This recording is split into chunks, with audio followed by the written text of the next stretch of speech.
Il n'y a pas très longtemps, j'ai fait une vidéo qui expose Jérémie Surdrill avec des faux enseignements qu'il avait donnés par rapport à si les chrétiens devaient observer les 10 commandements. Par exemple, aujourd'hui, je vais tourner mon attention vers EMCI TV. Vous savez, EMCI TV, c'est une chaîne, c'est une association, une chaîne YouTube notamment avec 2,1 millions de personnes qui sont souscrites à cette chaîne. Pouvez-vous seulement imaginer à quel point cette chaîne serait dangereuse si elle enseignait des faussetés? Eh bien, aujourd'hui, c'est exactement pour ça qu'on va pouvoir réviser ensemble une vidéo qu'ils ont diffusée. Et puis, je vais pouvoir l'examiner avec vous. Je vais écouter qu'est-ce que la personne a à dire, et puis je vais pouvoir faire pause pour pouvoir décortiquer qu'est-ce que la personne dit et répondre bibliquement. Donc, sans plus tarder, allons-y. Réponse. Alors, la première question, les chrétiens doivent-ils obéir aux lois de l'Ancien Testament? On y va avec cette rubrique. Alors, Jonathan, dis-nous tout, j'ai envie de dire. Alors voilà, ça tient en 3 lettres, non. Voilà, on a tout dit. Émission terminée, bonjour chez vous. Juste en commençant, on peut voir qu'ils ne cachent pas du tout leur position. Ils le disent ouvertement, on ne doit pas obéir aux commandements de l'Ancien Testament. On les met à la poubelle. C'est une hérésie qui est extrêmement dangereuse. Et comme vous allez voir, la personne qui va donner son message ne cesse de se contredire. Elle va dire que d'un point, on doit suivre les commandements et puis qu'ils ont été amplifiés par Yeshua, par Jésus. Et puis dans l'autre respiration, il va dire que on ne doit pas les obéir, qu'on n'est pas sous la loi. Donc, il va voir très bien que... Vous allez voir très bien que cet homme est bourré de contradictions. Continuons. Le chrétien doit-il obéir aux lois de l'Ancien Testament? Alors, des fois, pour piéger un petit peu, vous voyez, moi aussi, j'essaye de piéger des pasteurs qui viennent avec des questions comme ça, en disant, est-ce que le chrétien est soumis aux 10 commandements?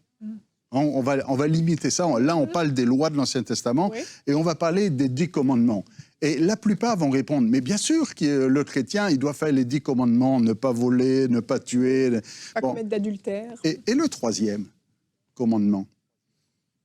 Ah, c'est quoi le 3e? Le 3e, c'est le sabbat. Non, le 3e commandement, c'est de ne pas prendre le nom de Dieu en vain. Écoutez, si la personne qui prêche dans son message sur doit-on obéir l'Ancien Testament, mais n'est même pas capable d'avoir les 10 commandements en ordre, est-ce qu'on peut vraiment faire confiance à ce genre d'enseignant-là? À vrai dire, il n'est même pas capable de maîtriser la base. C'est le 4e commandement. Le 4e commandement, c'est « Souviens-toi du sabbat, sanctifie-le, tu ne feras aucun travail, tu ne feras pas travailler ton serviteur, ton bétail. » Et bien sûr, il avoue ouvertement qu'il ne suit pas le sabbat. Ils ont retiré. Ils ne gardent que 9 commandements. Puis ce qui est drôle, c'est que c'est exactement le point que je faisais dans ma dernière vidéo, celle-ci, que les chrétiens ont retiré un des 10 commandements. Donc, ils se gardent la permission de pouvoir retirer des commandements et de pouvoir en ajouter. Et puis de faire ça, ça va complètement à l'opposé de ce que Dieu nous a demandé initialement. Ça dit dans Deutéronome 4, verset 2, « Vous n'ajouterez rien à ce que je vous ai prescrit, et vous n'en retrancherez rien, mais vous observerez les commandements de l'Éternel votre Dieu, tels que je vous les ai prescrits. » Donc, comme on peut voir, on ne peut pas ajouter, on ne peut pas retrancher, on ne peut pas enlever un commandement. Donc, n'importe qui ferait ça par la suite, après que le commandement a été donné à Moïse, serait en train de briser les commandements. Il serait en train de devenir un hérétique. Et puis, si on pense que Paul lui-même a donné la carte blanche pour faire ça lui-même, eh bien, Paul serait un hérétique. Donc, il faut comprendre que Paul n'est pas un hérétique. Il faut comprendre ce que Paul est en train de dire quand il dit dans un verset qu'il aime la loi, que la loi est bonne. Et puis après ça, dans un autre verset qui dit qu'on n'est plus sous la loi. Quand il dit qu'on n'est plus sous la loi, on peut pas prendre ça comme quoi qu'on peut faire qu'est-ce qu'on veut, qu'on n'est plus sous la loi de Dieu, parce que quand il dit ça, ça va en contradiction avec d'autres versets et ça va en contradiction avec le reste du livre. Donc, bien sûr, Paul n'est pas un hérétique.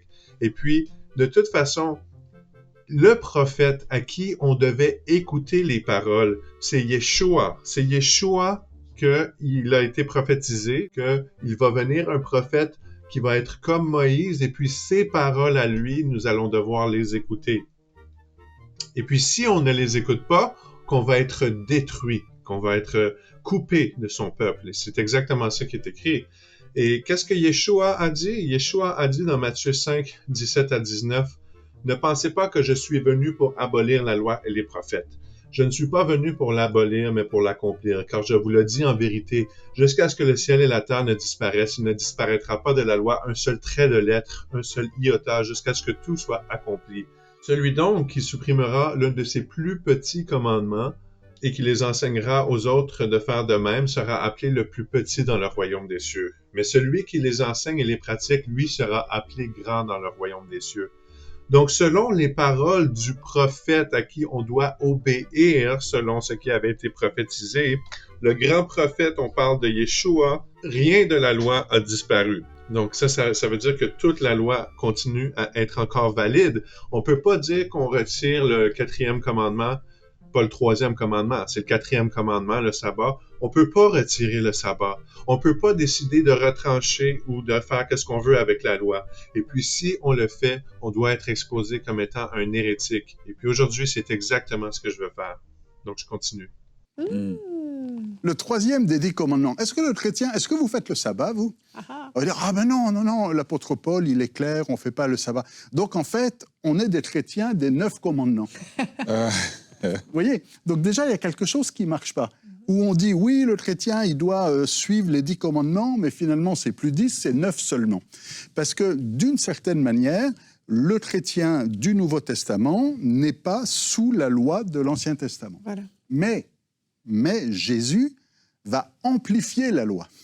C'est-à-dire, c'est plus la loi de l'Ancien Testament, mais il va rendre ça peut-être même encore à un niveau supérieur. Vous savez, par exemple, dans Matthieu chapitre 5, Jésus dit, « Vous avez appris qu'il a été dit, tu ne commettras pas de meurtre. Celui qui commet un meurtre mérite de passer en jugement. Mais moi, je vous dis, dit Jésus, que tout homme qui se met sans raison en colère contre son frère mérite de passer en jugement. » Jésus dit, avant, c'était le faire. Si tu étais meurtrier, tu étais coupable. Maintenant, si à l'intérieur de toi, tu penses du mal de ton frère, tu dis quel stupide, quel imbécile, raca, ça veut dire littéralement, il est creux, là, il n'y a rien dedans. Si tu penses ça de ton frère, tu as déjà commis. Et Jésus dit, Moïse a dit, tu ne commettras pas d'adultère.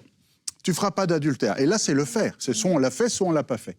Mais Jésus dit, si dans ta tête, tu convoites la femme de ton prochain, tu as commis l'adultère. Il va dire, mais non, je n'ai rien fait, j'ai juste pensé. Ben oui, mais ça, pour Jésus, vous voyez, Jésus met la barre plus haut. Donc, le Nouveau Testament n'est pas celui qui va gommer tout ce qui a été dit dans l'Ancien Testament, mais on voit que les exigences deviennent même plus élevées. Donc, le chrétien du Nouveau Testament doit suivre tout ce qui est confirmé ou révélé ou amplifié, on va dire, dans le Nouveau Testament, mais dans toutes les prescriptions de l'Ancien Testament.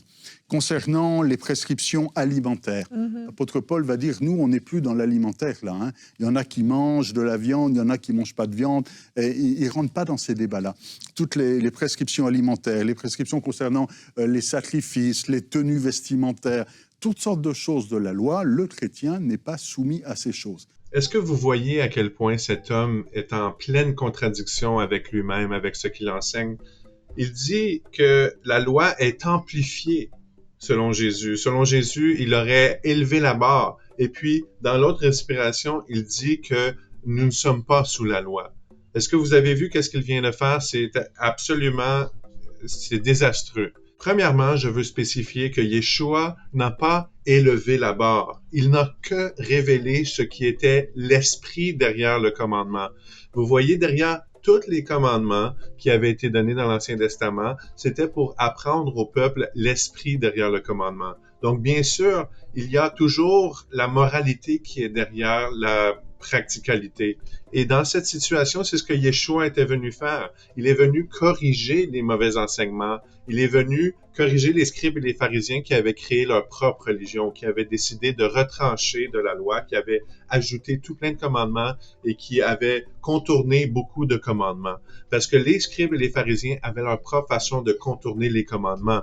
Comme par exemple, ils disaient, on peut pas commettre d'adultère, mais on a le droit de regarder. Et Yeshua, lui, venait corriger ça. Il est venu pour dire, non, c'est pas vrai que vous pouvez regarder. Si vous regardez avec envie de convoiter, vous avez commis l'adultère dans votre cœur. Donc, il est juste en train de révéler ce que la loi en tant que telle avait toujours le but de faire. Il n'est pas venu ajouter, parce que s'il était venu ajouter à la loi, il aurait lui-même enfreint la Torah. Cet enseignant-là a dit que Paul lui-même a enseigné qu'on ne doit pas garder le sabbat. Mais c'est complètement faux. Paul n'a jamais enseigné contre garder le sabbat. À vrai dire, lui-même gardait le sabbat. Dans Actes 13, 14 à 15, Paul et Barnabas, s'étant avancés, entrèrent dans la synagogue le jour du sabbat et s'assirent. Après la lecture de la loi et des prophètes, les chefs de la synagogue leur envoyèrent dire « Hommes, frères, si vous avez quelques paroles d'exhortation pour le peuple, parlez. » Et encore une fois, dans Actes 13, 42 à 44, lorsqu'ils sortirent, on les pria de parler le sabbat suivant sur ces mêmes choses. Et la synagogue étant dispersée, beaucoup de Juifs et de prosélytes pieux suivirent Paul et Barnabas. Le sabbat suivant, presque toute la ville se rassembla pour entendre la parole de Dieu. Acte 16, 13. Le jour du sabbat, nous nous rendîmes hors de la porte, près d'une rivière, où nous pensions qu'il y avait un lieu de prière. Et nous nous assîmes et nous parlâmes aux femmes qui étaient réunies. Acte 12, verset 2. Paul, selon sa coutume, entra chez eux et pendant 3 sabbats, il discuta avec eux d'après les Écritures. Acte 18, verset 4. Paul discourait dans la synagogue chaque sabbat et persuadait les Juifs et les Grecs. Donc, pour quelqu'un qui prêche contre garder les commandements ou le sabbat, il se trouve dans les synagogues tous les sabbats. En tout cas, si je ne le connaisserais pas, je dirais Paul gardait le sabbat. Mais heureusement, on peut le connaître parce qu'on a le livre des Actes qui nous le révèle. Maintenant, dans Romains 14, quand ça dit que certains estiment un jour plus qu'un autre, que chacun soit convaincu dans son esprit, que le faible mange des légumes, etc., ça ne parle pas qu'on peut tout manger maintenant, toutes les viandes ont été déclarées pures, ou ça ne parle pas maintenant que toutes les lois qui ont été établies depuis le début du livre, depuis la Genèse, là où on doit garder le sabbat qui a été établi depuis la création, que maintenant on peut tout jeter ça à la poubelle. À vrai dire, c'est tellement important d'inspecter le contexte. Paul, dans Romains 14, parle de jeûne, voyez-vous. Dans le 1er siècle, c'était la coutume pour les croyants de jeûner le mardi et le jeudi. Et c'était la question à laquelle il répond. Malheureusement, on n'a pas la lettre que Paul répondait à. On a juste la lettre de Paul, mais on n'a pas les questions qui étaient posées à Paul. Mais quand on examine Romains 14 et puis qu'on le lit en contexte, on peut voir qu'il parle vraiment du jeûne. Et puis c'est là qu'il dit que chacun soit convaincu dans son esprit. Mais certains, un observe un jour et puis l'autre observe n'importe quel jour, que chacun soit convaincu dans son esprit que le faible mange des légumes. Celui qui mange, mange pour Dieu. Celui qui ne mange pas pour Dieu. Donc vous voyez, ça parle vraiment de jeûne dans ce verset. Mais les enseignants de la parole tordent la parole pour faire en sorte que Paul prêche contre l'observance des 10 commandements ou l'observance de la Torah, ce qui est complètement faux quand on lit les Écritures dans leur contexte. Est-ce que ça veut dire qu'on n'a plus besoin de l'Ancien Testament? Non, parce qu'il y a toujours des choses pour nous servir d'instruction, c'est utile, et on va apprendre des choses. Ce que Dieu n'aimait pas dans l'Ancien Testament, il ne l'aime toujours pas dans le Nouveau. Dieu n'a pas changé. Mais on n'est plus sous la loi, dans le sens sous l'obligation et la contrainte de mettre en pratique ce que l'Ancien Testament nous demandait. Est-ce que vous avez vu la contradiction, comment elle est évidente? Je veux dire, comment est-ce qu'on peut être plus contradictoire que ça? il dit que l'Ancien Testament est utile pour les instructions et tout de suite après, il dit que Dieu ne change pas, que qu'est-ce qu'il n'aime pas dans le passé, il ne l'aime pas encore, mais par exemple, on ne doit pas l'obéir. On ne doit pas l'obéir. Quel genre de raisonnement est-ce que c'est ça? Si Dieu n'aime pas quelque chose dans le passé, pourquoi est-ce que ce serait acceptable pour un chrétien de faire le contraire? Dieu ne change pas, il le dit lui-même et il le reconnaît. Mais j'ai même pas besoin de contrer son argument. Il se contredit lui-même devant tout le monde. C'est comme s'il est en train lui-même de s'exposer. J'ai même pas besoin de faire quoi que ce soit ici. Écoutez tout le monde. Si jamais Dieu dit le cochon, ce n'est pas de la nourriture. Et puis suite à ça, vous dites ah ben, je sais que Dieu a déclaré que ça, c'est pas de la nourriture, mais je vais aller m'empiffrer quand même. Je vais aller manger beaucoup de bacon. Vous êtes non seulement en train de briser les commandements, mais vous êtes en même temps en train de vous moquer des instructions qui sont dans l'Ancien Testament. Il l'a dit lui-même que les instructions sont utiles et puis on peut apprendre. On peut apprendre quoi? On peut apprendre le cœur de Dieu. Parce que la Torah, c'est le mot hébreu qui veut dire instruction. Ce sont les instructions, c'est le manuel, le guide de comment vivre pour plaire à Dieu, pour être en santé, pour être saint, pour être mis à part. Les traducteurs ou les pasteurs modernes, l'Église catholique ont tous enseigné que c'était correct de faire ce qu'on voulait. Avec les Écritures, avec l'Ancien Testament. Ils ont utilisé les Écritures de Paul pour justifier d'annuler la loi et puis de manger qu'est-ce qu'on veut et en autant qu'on fasse du mieux qu'on peut, en autant qu'on fasse ce qu'on pense qui est bien, on a bien fait, en autant qu'on dit qu'on a reçu le Saint-Esprit. Non. Vous savez, contrairement à ce que ces pasteurs enseignent, le signe qu'on a reçu le Saint-Esprit, ce n'est pas de parler en langue, mais c'est celui qui maîtrise sa langue qui a reçu le Saint-Esprit. Dans l'Ancien Testament, dans les prophètes, le seul verset dans tout l'Ancien Testament qui prophétise la Nouvelle Alliance l'exprime comme ceci.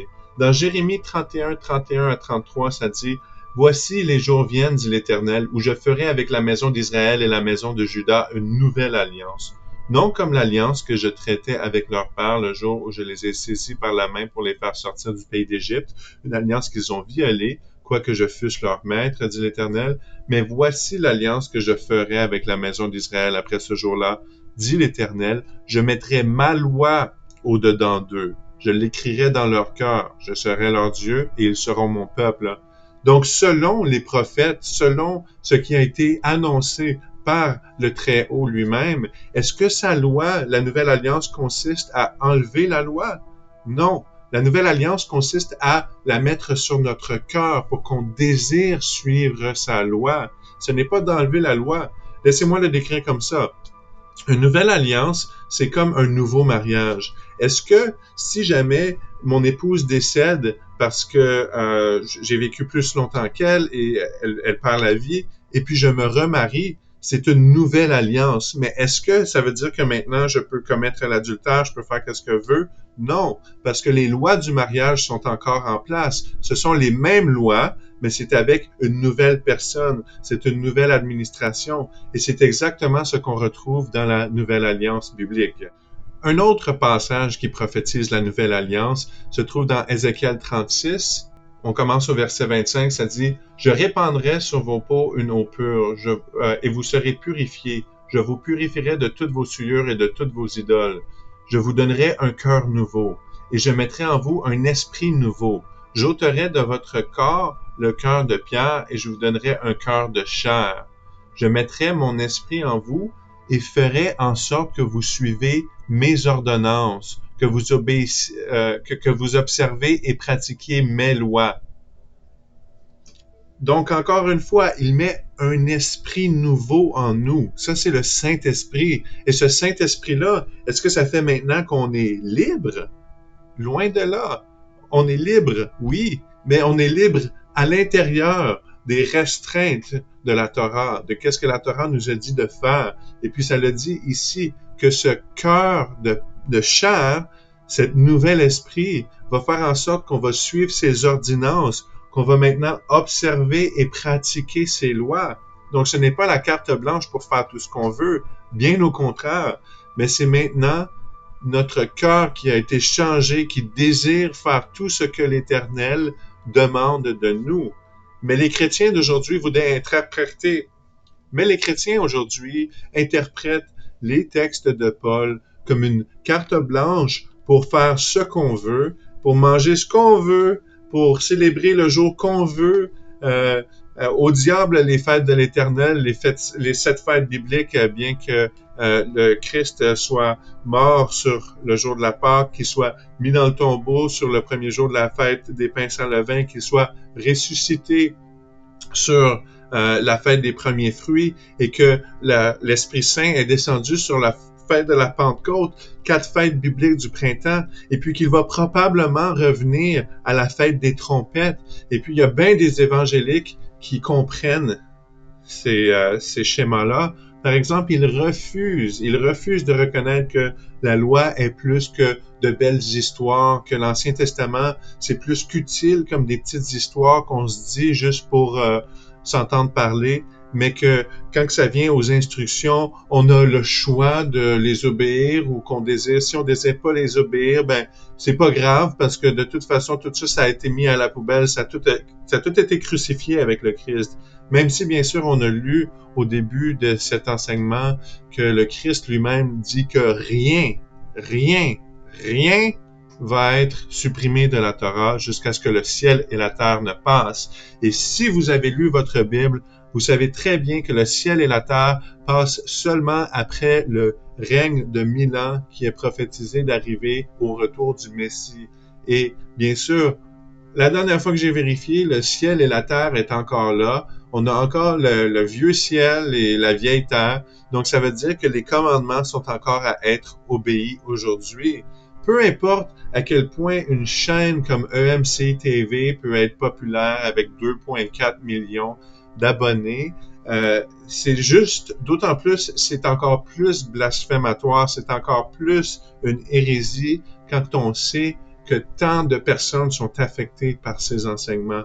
Et puis, c'est mon honneur aujourd'hui de remettre ça en perspective. C'est ça. Et en fait, ça reprend le point dont tu nous parlais tout à l'heure, cette histoire de cœur, finalement. Voilà, on n'est plus dans le faire. Jésus se concentre beaucoup plus sur l'état de notre cœur, puisque c'est de là que tout part, en fait. Donc, encore une fois, c'est l'état de notre cœur. Et comme je viens de lire dans Ézéchiel, je vais enlever votre cœur de pierre, je vous donnerai un cœur de chair pour que vous suivez mes lois, pour que vous désirez suivre mes lois. C'est ce que Jérémie a prophétisé dans la Nouvelle Alliance, Jérémie 31, 31 à 33, là où la Nouvelle Alliance consiste à recevoir un esprit nouveau qui va nous faire désirer suivre ses lois.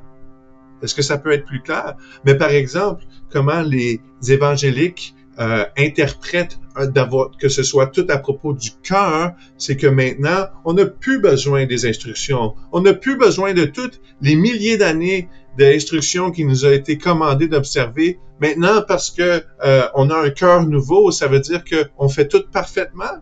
Ça veut dire qu'on sait tout comment faire parfaitement.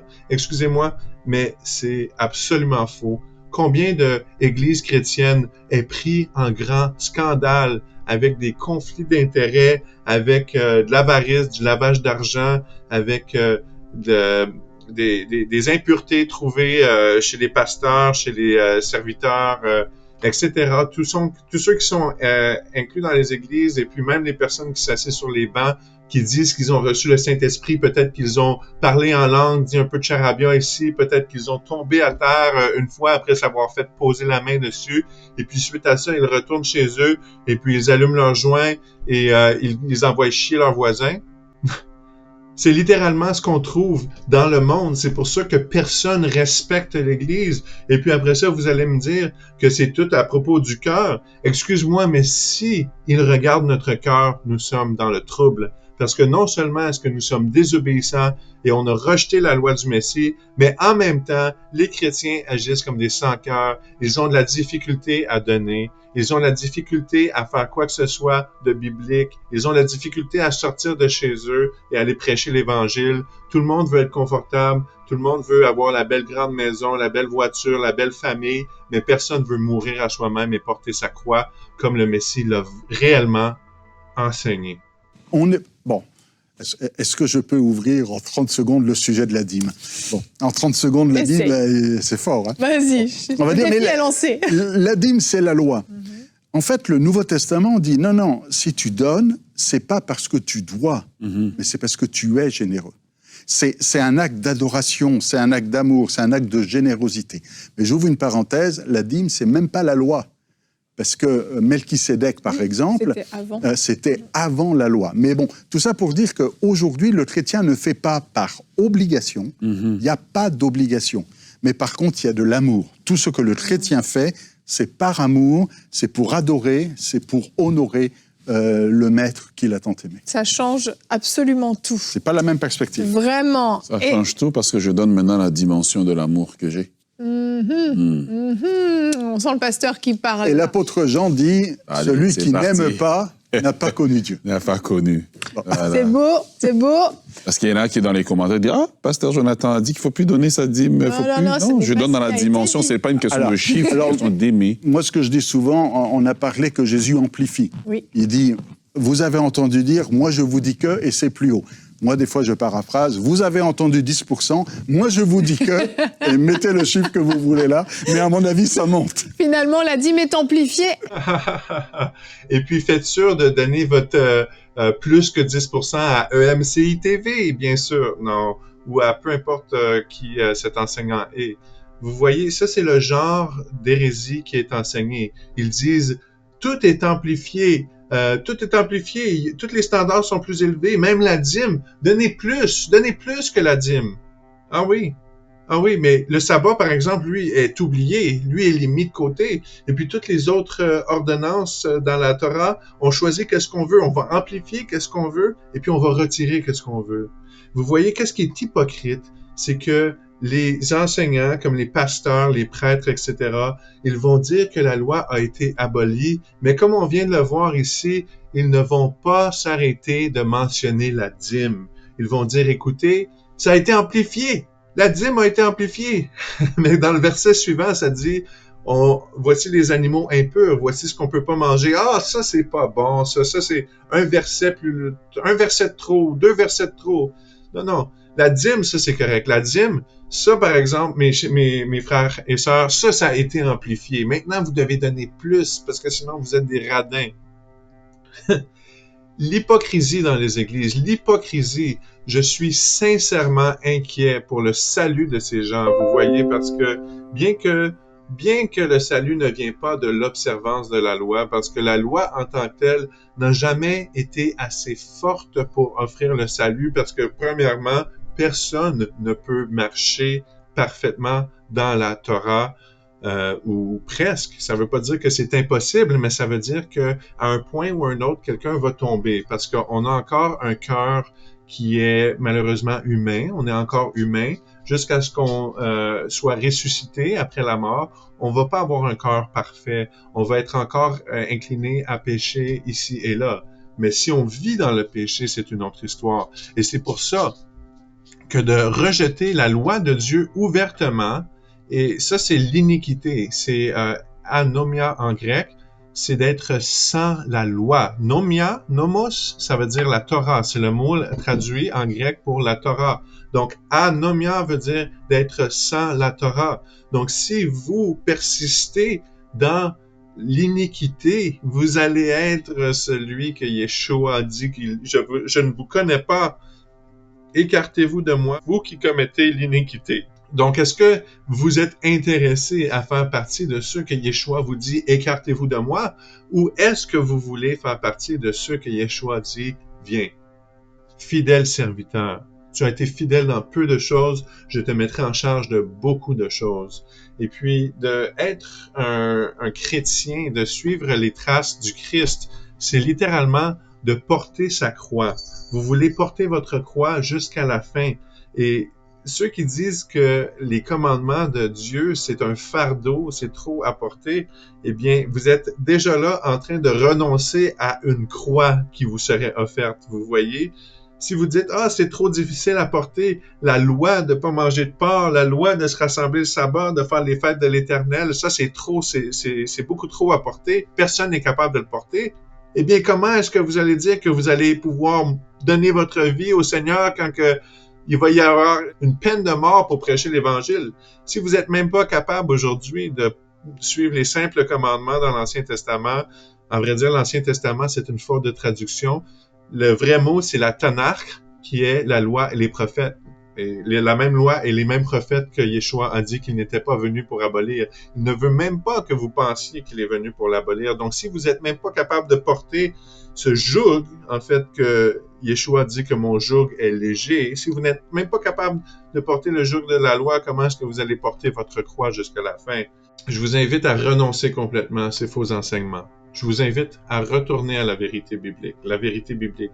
Relisez votre Bible du début jusqu'à la fin et quand vous la lisez, assurez-vous de ne pas prendre ces préconceptions doctrinales que les pasteurs et les prêtres vous ont enfoncées dans le cerveau depuis que vous êtes petit, mais relisez-la avec un esprit renouvelé, avec le Saint-Esprit et mettez-la en pratique.